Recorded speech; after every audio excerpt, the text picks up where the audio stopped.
মানুষ ভিডিওটি মানুষের বিদ্যুতের জন্য, গতিতে শেয়ার করুন প্লিজ। তবেই তো জীবন ধন্য। মানুষ মানুষের জন্য, তবেই তো জীবন ধন্য। এই মানুষ যদি হয়ে যায় অমানুষ, এ মানুষ যদি হয়ে যায় অমানুষ, তবেই তো বলে তাকে বন্য। মানুষ মানুষের জন্য, তবেই তো জীবন ধন্য।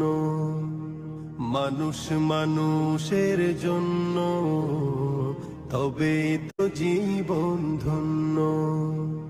পশুরাও তো মালিক চেনে, নত হয়ে যায় তার সামনে। পশুরাও তো মালিক চেনে, নত হয়ে